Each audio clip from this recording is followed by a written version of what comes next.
اصولی طور پر اس عمارت کا نام وکیل پلازا یا وکیل مینشن ہونا چاہیے، کیونکہ اس کے بیشتر دفاتر پر وکیلوں کا قبضہ ہے۔ سٹی کورٹ نزدیک ہونے کی سہولت کے پیش نظر میں نے بھی اپنا دفتر اسی 5 منزلہ عمارت میں بنا رکھا تھا۔ جو مصیبت زدہ شخص پہلی مرتبہ اس عمارت میں قدم رکھتا ہے، اس کے لیے اپنے مطلوبہ وکیل تک پہنچنا خاصا مشکل ثابت ہوتا ہے۔ یوں محسوس ہوتا ہے جیسے وہ وکیلوں کی ایک بلند و بالا مارکیٹ میں آ گیا ہو۔ اس عمارت کا اندرونی نظارہ خاصا دلچسپ اور حیرت آفریں ہے۔ اسی بھیڑ بھاڑ اور افراد کا فائدہ اٹھا کر بعض موقع پرست وکیل ہاتھ دکھانے سے باز نہیں آتے۔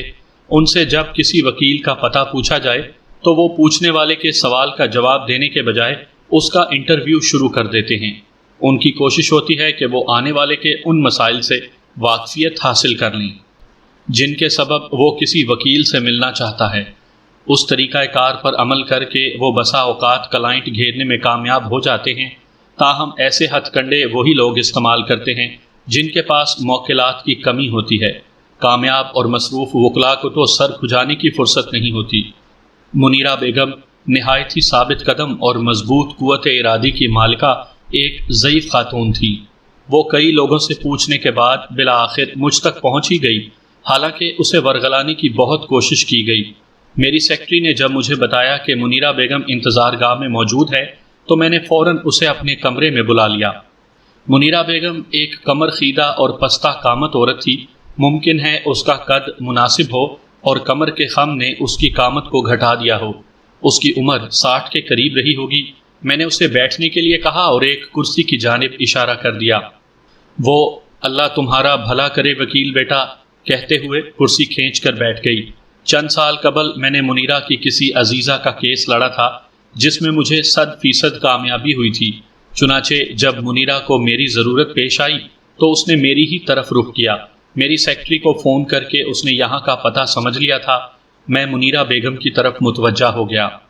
آپ کے بارے میں سیکرٹری نے مجھے مختصراً بتایا تھا، میں نے ٹھہرے ہوئے لہجے میں کہا، لیکن میری سمجھ میں نہیں آ سکا آپ کس سلسلے میں میری خدمات حاصل کرنا چاہتی ہیں، ذرا تفصیل بتائیں تو آپ کی آمد کا مقصد واضح ہو۔ وکیل صاحب، آپ نے مجھے پہچان تو لیا ہے نا؟ وہ بھرائی ہوئی آواز میں بولی۔ پھر اس سے قبل کہ میں کوئی جواب دیتا وہ اپنی عزیزہ کے حوالے سے کچھ بتانے لگی۔ میں نے اس کی بات پوری ہونے سے پہلے ہی کہہ دیا، ٹھیک ہے میں آپ کو پہچان گیا ہوں، میری یادداشت بہت قوی ہے، اب آپ اپنے مسئلے کو بیان کریں۔ بات ختم کرتے ہی میں نے رف پیڈ اور قلم سنبھال لیا اور پھر سوالیہ نظر سے اپنے سامنے بیٹھی منیرہ بیگم کو دیکھنے لگا۔ وہ گلوگیر آواز میں بولی، میرے بیٹے کو پولیس پکڑ کر لے گئی ہے۔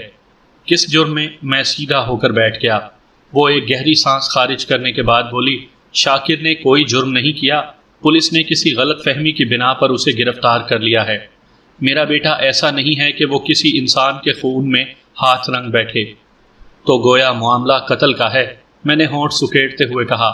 شاکر نے کسی کو قتل نہیں کیا ہے وکیل صاحب، وہ اپنے موقف کو دہراتے ہوئے بولی۔ میرا بیٹا بے گناہ ہے، لگتا ہے کسی گہری سازش کے تحت اسے اس معاملے میں پھنسایا گیا۔ قتل کے مقدمات میں عمومی طور پر ملزم کے لواحقین اسی قسم کے جذبات کا اظہار کرتے ہیں۔ ان کی نظر میں ملزم بے گناہ اور معصوم ہوتا ہے، لہٰذا وہ وکیل کی مدد سے اس کی باعزت رہائی کی کوشش کرتے ہیں۔ میرے سامنے اس وقت ایک ایسے شخص کی ماں موجود تھی جسے پولیس نے قتل کے الزام میں گرفتار کر لیا تھا۔ میں اس بوڑھی عورت کے جذبات کو اچھی طرح سمجھ رہا تھا۔ میں نے منیرہ بیگم سے استفسار کیا، پولیس نے آپ کے بیٹے شاکر کو کب گرفتار کیا ہے؟ کل 4 بجے شام، اس نے جواب دیا۔ اوہ، میں نے رف پیڈ پر یہ معلومات درج کرتے ہوئے کہا، گویا اس واقعے کو 26-27 گھنٹے گزر گئے ہیں۔ ایک لمحے کے توقف سے میں نے پوچھا، کیا پولیس نے آج صبح شاکر کو عدالت میں پیش کیا تھا؟ اس نے اسبات میں جواب دیا اور بتایا، عدالت نے 7 روز کا ریمانڈ دیا ہے، پولیس تفتیش کر رہی ہے، 1 ہفتے کے بعد اسے دوبارہ عدالت میں پیش کیا جائے گا۔ میں نے پوچھا، شاکر پر کس کے قتل کا الزام ہے؟ چمن شاہ، وہ نفرت آمیز لہجے میں بولی۔ میں نے حیرت سے اسے دیکھا، کیا یہ کسی شخص کا نام ہے؟ ہاں، چمن شاہ ایک عامل کامل اور تعویذ گنڈے کا ماہر تھا، اس نے بتایا۔ اس کی نیم برہنہ لاش آستانے کے ایک کمرے میں پائی گئی ہے۔ آپ کے بیٹے کی چمن شاہ سے کیا دشمنی تھی؟ نہ دوستی اور نہ دشمنی، وہ بیزاری سے بولی۔ شاکر چمن شاہ کے پاس ملازم تھا۔ چمن شاہ کا آستانہ کہاں واقع ہے جہاں سے اس کی نیم برہنہ لاش ملی ہے؟ منیرہ بیگم نے جواب دیا، چمن خاصا ماڈرن ماہر عملیات تھا۔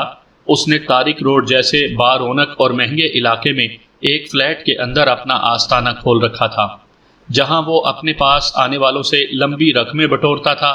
میں نے شاکر کو منع بھی کیا تھا، ایسے جعلی اور فراڈ پیر کے پاس ملازمت کرنے کی ضرورت نہیں، لیکن اس نے میری بات نہیں مانی۔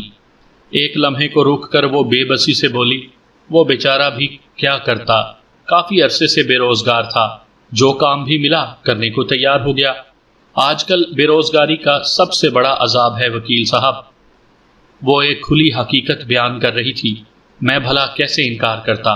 دور کوئی سا بھی ہو، بیکار اور بے روزگاری کسی لعنت سے کم نہیں ہے۔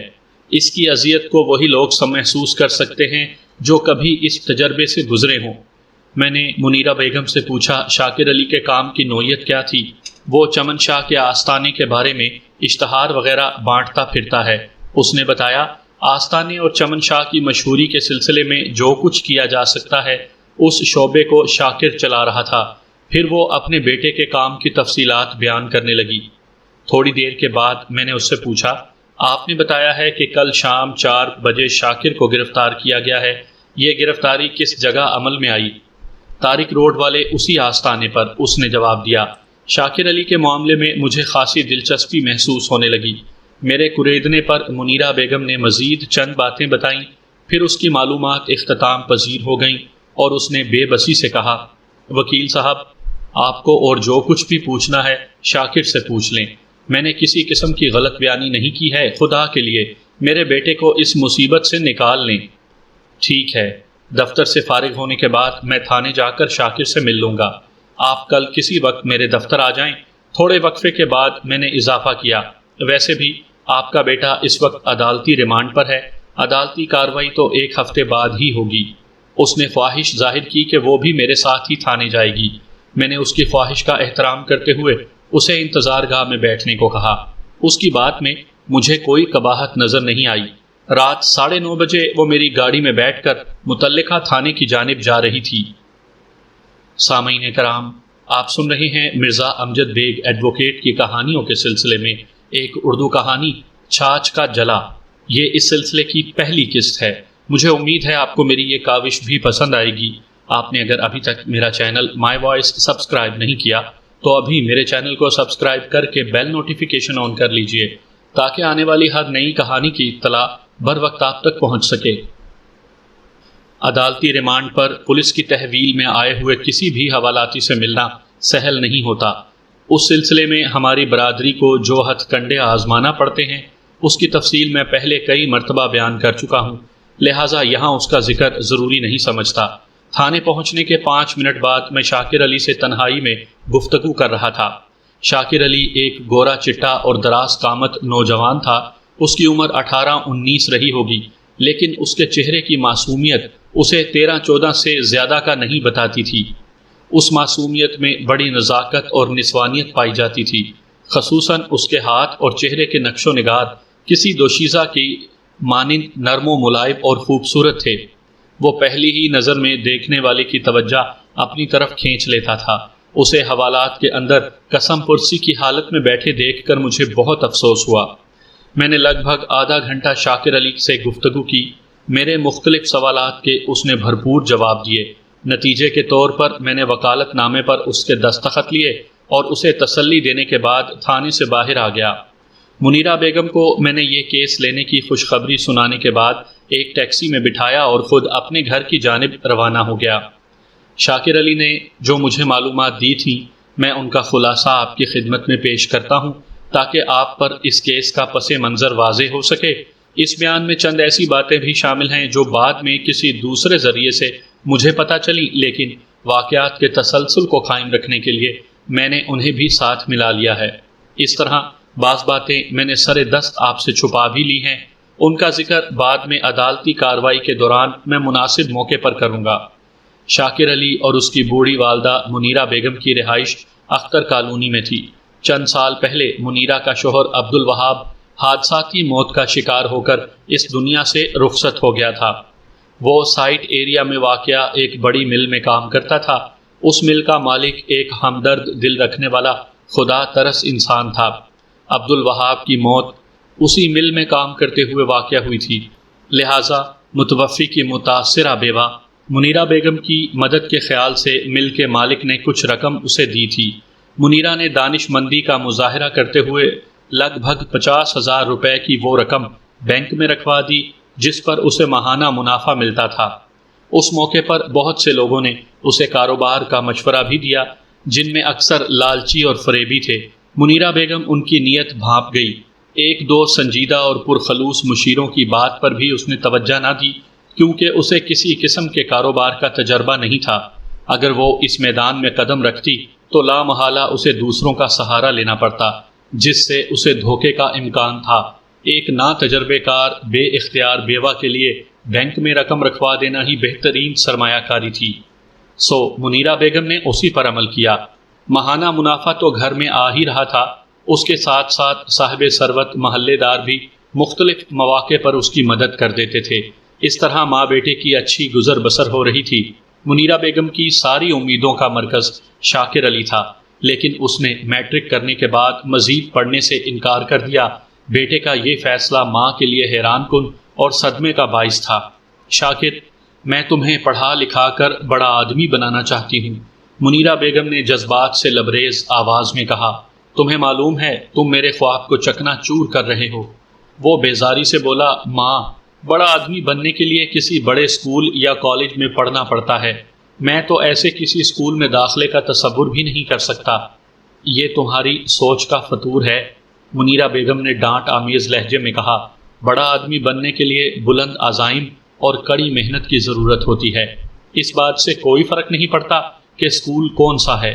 بہت فرق پڑتا ہے ماں، وہ ایک لفظ پر زور دیتے ہوئے بولا۔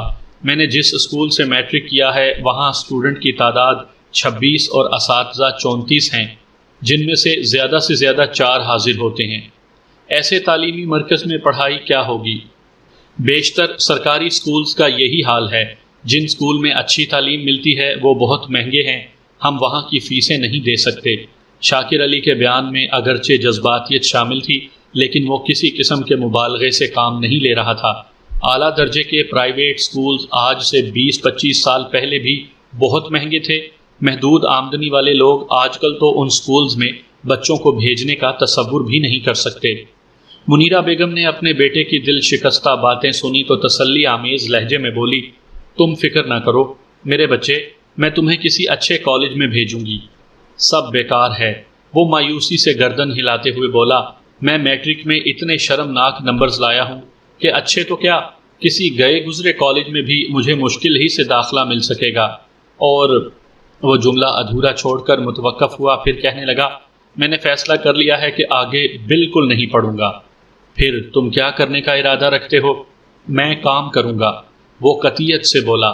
میں کل ہی سے ملازمت کی تلاش میں نکل جاؤں گا۔ ہماری گھریلو حالت کا بھی یہی تقاضا ہے کہ میں کچھ کما کر گھر میں لاؤں۔ آگے وقت بڑا سخت ہے، ایسے گزارا نہیں ہوگا۔ شاکر علی جن حقائق کا اظہار کر رہا تھا وہ منیرہ بیگم سے پوشیدہ نہیں تھے۔ وہ سخت محنت اور اولو العزمی کی حامی تھی، لیکن اس کے لیے یہ ممکن نہیں تھا کہ وہ بیٹے کو اپنے خیالات میں ڈھال سکے۔ اگر شاکر کا باپ زندہ ہوتا تو شاید صورت حالات مختلف ہوتی۔ الغرض دوسرے روز سے شاکر نوکری کی تلاش میں اٹھ کھڑا ہوا۔ اس نے مختلف نوعیت کے کام کیے اور چھوڑ دیے۔ اس کے پاس کوئی ہنر نہیں تھا اور تعلیم اتنی کم تھی کہ وہ کسی جگہ ٹک نہ سکا۔ کہیں کام اسے پسند نہیں آیا اور کہیں وہ مالکان کی سمجھ میں نہ آ سکا۔ بالآخر گردش حالات اسے چمن شاہ ماہر عملیات و تعویذات کے پاس لے آئی۔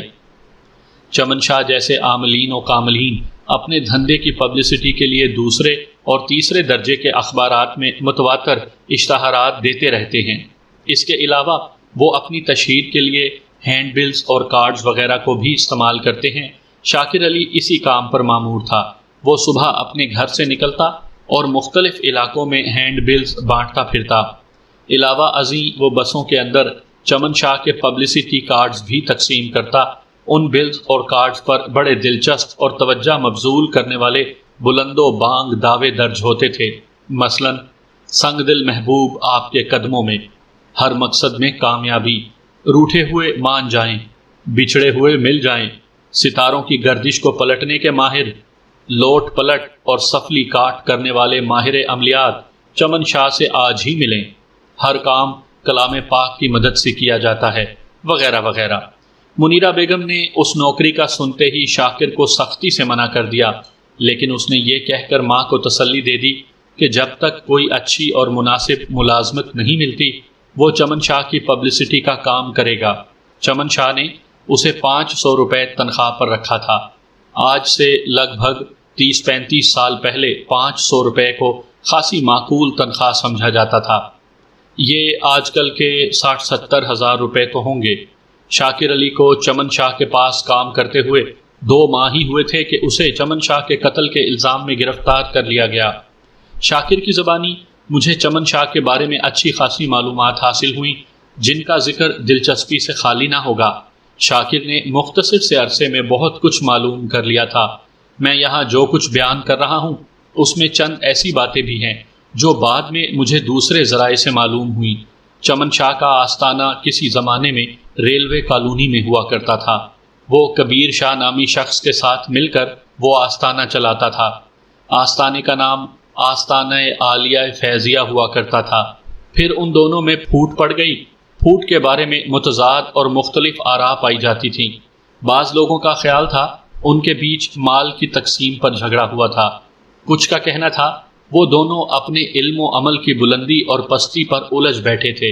ایک طبقہ ایسا بھی تھا جو ان دونوں کے درمیان وجہ تنازع ایک خوبصورت نوجوان لڑکے کو قرار دے رہا تھا۔ چند روز بعد کبیر شاہ نے PIB کالونی میں آستانہ کبیریہ کے نام سے دھندا شروع کر لیا۔ البتہ چمن شاہ پورے 6 ماہ تک منظر سے غائب رہا۔ کچھ لوگوں کا خیال تھا وہ کراچی کو خیر بات کہہ کر کسی دوسرے شہر کو نکل گیا ہے۔ ریلوے کالونی والے آستانے پر ہی چمن شاہ نے نادر نامی ایک حسین اور ترہ دار لڑکی سے بھی شادی کر لی۔ وہ اپنی بیوی کے ساتھ اچانک غائب ہو گیا تھا۔ کبیر شاہ غیر سرکاری طور پر ابھی تک کنوارا تھا۔ جب تک وہ چمن شاہ کے ساتھ مل کر کام کر رہا تھا اس کی رہائش بھی چمن شاہ کے گھر میں ہی تھی، لیکن PIB والا آستانہ کھولنے کے بعد اس نے ناظم آباد میں رہائش اختیار کر لی تھی۔ اس کا خیال تھا کاروبار اور رہائش 2 مختلف جگہوں پر ہونی چاہیے۔ چمن شاہ بڑے تمطراق اور ٹھاٹھ کے ساتھ دوبارہ منظر میں نمودار ہوا۔ اب اس کا انداز اور طور طریقے بدلے ہوئے تھے۔ وہ کام تو وہی کر رہا تھا لیکن ذرا ماڈرن اور جدید سٹائل سے۔ اس نے طارق روڈ کی ایک کمرشل بلڈنگ میں پورا فلیٹ حاصل کر کے اس میں اپنا جدید آستانہ کھول لیا تھا۔ اس آستانے میں باقاعدہ ویٹنگ روم اور ریسیپشن موجود تھا۔ ریسیپشن تھا تو ظاہر ہے ریسیپشنسٹ بھی تھی۔ ایک کمرہ چمن شاہ کے اسسٹنٹ کے لیے تھا۔ ویٹنگ روم میں طویل انتظار کے بعد سائل چمن شاہ کے نائب کے پاس پہنچتا تو وہ سرگوشیانہ انداز میں اس کا طویل انٹرویو کرتا۔ سائل ریسیپشنسٹ کو پہلے ہی فیس ادا کر چکا ہوتا، لہٰذا ان صبر آزما مراحل سے گزرنا اس کی مجبوری تھی۔ انٹرویو مکمل ہونے کے بعد اسسٹنٹ چمن شاہ کے کمرے یعنی حجرہ خاص میں پہنچتا، اسے سائل کے مسائل کے بارے میں تفصیلاً بتاتا۔ کچھ ہی دیر بعد مصیبت زدہ شخص کو چمن شاہ کے پاس اندر بھیج دیا جاتا۔ چمن شاہ کا حجرہ خاص 2 حصوں پر مشتمل تھا۔ فرشی نشست کو وہ ریلوے کالونی والے آستانے پر ہی چھوڑ آیا تھا۔ طارق روڈ والے آستانے کو اس نے جدید خطوط پر استوار کیا۔ اس کے باوجود بھی وہ اسے آستانہ کہلوانے پر زور دیتا۔ یہ اس کا ایک کاروباری نکتہ تھا۔ موجودہ آستانہ کسی نیشنل کمپنی کے ویل ڈیکوریٹڈ آفس کا نمونہ پیش کرتا تھا۔ چمن شاہ کے حجرے کا ایک حصہ اس کے دفتر کے طور پر استعمال ہوتا جبکہ دوسرا پورشن اس کا ریسٹ روم تھا۔ چمن شاہ کیلولے کا عادی تھا۔ لنچ کے بعد وہ 1 گھنٹے کے لیے ریسٹ روم میں بند ہو جاتا۔ اس جدید آستانے کے اخراجات پورے کرنے کے لیے چمن شاہ نے تگڑی فیس رکھی تھی۔ صرف اس سے ملاقات کے لیے سائل کو 200 روپے ادا کرنا پڑتے جو وہ آستانے میں داخل ہوتے ہی استقبالیہ لڑکی کے پاس جمع کرواتا۔ پھر انتظار گاہ میں بیٹھ کر اپنی باری شمار کرنے لگتا۔ اس زمانے میں 200 روپے خاصی بھاری فیس تھی۔ ملاقات کے بعد چمن شاہ سائل کے لیے جو تجویز کرتا وہ اس فیس کے علاوہ ہوتا۔ وہ ایک فراڈ کے کام میں لوگوں کو اونچے پیمانے پر کاٹ رہا تھا۔ اس کے پاس آنے والوں میں زیادہ تعداد صاحب ثروت افراد کی تھی۔ یہ اسی آستانے کی مہربانی تھی کہ چمن شاہ نے گلشن اقبال میں ایک 600 گز پر بنا ہوا 2 منزلہ بنگلہ بھی حاصل کر لیا۔ شاکر علی بڑی تندہی سے کام کر رہا تھا۔ اس دوران میں اس پر بہت سی باتیں منکشف ہوئیں۔ چمن شاہ کا دھندا تو رہا ایک طرف، خود اس کی ذات کے حوالے سے شاکر کے کان میں جو بات پڑی وہ اس کے لیے ناقابل یقین اور عجیب تھی۔ پھر ایک روز اس کے سامنے سب کچھ عیاں ہو گیا۔ چمن شاہ نے تنہائی کے وقت اسے اپنے حجرے میں طلب کر لیا۔ وہ لنچ سے فارغ ہو چکا تھا اور اس وقت کیلولے کے لیے ریسٹ روم میں لیٹا ہوا تھا۔ شاکر علی اس کے پاس پہنچا تو چمن شاہ اٹھ کر بیٹھ گیا، پھر اسے بھی اپنے پاس بیٹھنے کو کہا۔ شاکر علی تھوڑے سے تامل کے بعد اس کے نزدیک بیٹھ گیا۔ اس کا ذہن ہزارہا اندیشوں میں گھرا ہوا تھا۔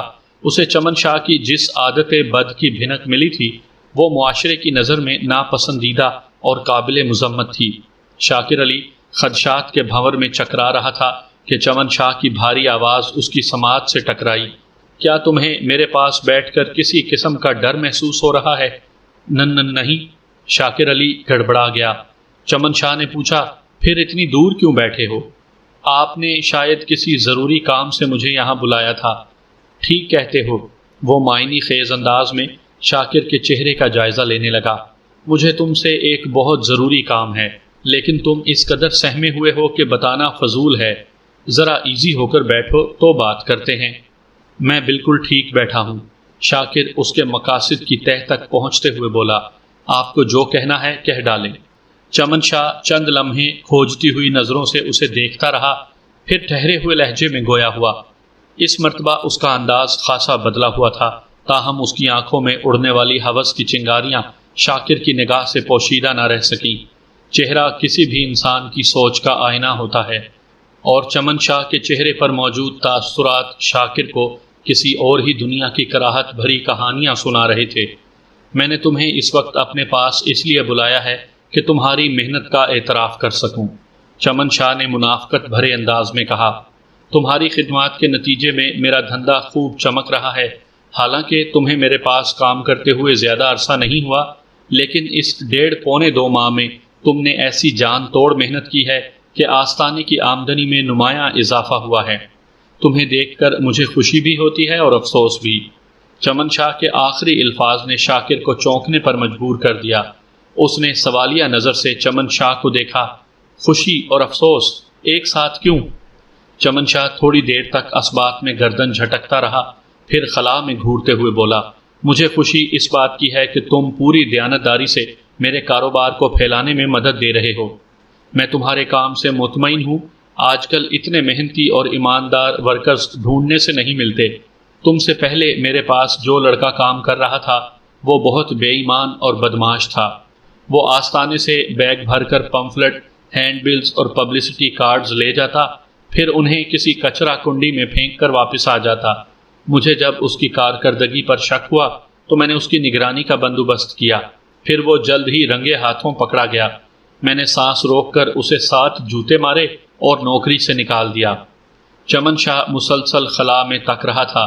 یوں محسوس ہوتا تھا جیسے وہ کسی نادیدہ مخلوق سے ہم کلام ہو۔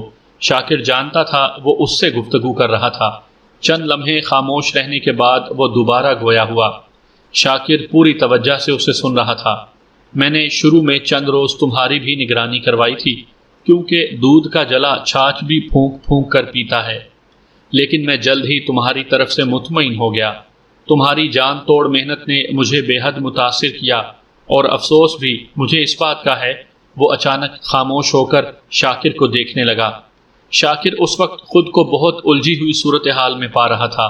چمن شاہ اس کی محنت کو ایک طرف اگر سراہ رہا تھا تو دوسری جانب وہ اس پر افسوس کا اظہار بھی کر رہا تھا۔ چمن شاہ کی ہمدردانہ باتیں شاکر کو حیران کر رہی تھیں۔ جب اس کی سمجھ میں کچھ نہ آیا تو اس نے کہہ دیا، اگر آپ کو یہ محسوس ہو رہا ہے کہ میں آپ کے آستانے کے لیے 500 روپے سے زیادہ محنت کر رہا ہوں تو اس پر آپ افسوس کرنے کے بجائے میری تنخواہ بڑھا دیں۔ شاکر نے ایک معقول اور حسب حال تجویز پیش کی تھی۔ لیکن چمن شاہ کا شیطانی دماغ کسی اور ہی جال کے تانے بانے بن رہا تھا۔ وہ شاکر علی کو گہری نظر سے دیکھتے ہوئے بولا، میں تمہاری تنخواہ میں 200 روپے کا اضافہ کر سکتا ہوں، لیکن اس اضافے کے لیے تمہیں کچھ اضافی کام کرنا ہوگا۔ اس کے بعد چمن شاہ نے نہایت ہی پرکار الفاظ میں اپنے مکروہ عزائم شاکر پر کھول دیے۔ اب چمن شاہ شاکر علی پر پوری طرح عیاں ہو چکا تھا۔ اس نے مصلحت سے کام لیتے ہوئے کہا، میں فوری طور پر آپ کو کوئی جواب نہیں دے سکتا، مجھے سوچنے کا موقع دیں۔ ٹھیک ہے، میں تمہیں 1 ہفتے کی مہلت دیتا ہوں۔ چمن شاہ یکدم بے حد سنجیدہ ہو گیا۔ شاکر علی چمن شاہ کے حجرے سے باہر آ گیا۔ وہ کسی بھی صورت چمن شاہ کی بات ماننے پر آمادہ نہیں ہو سکتا تھا۔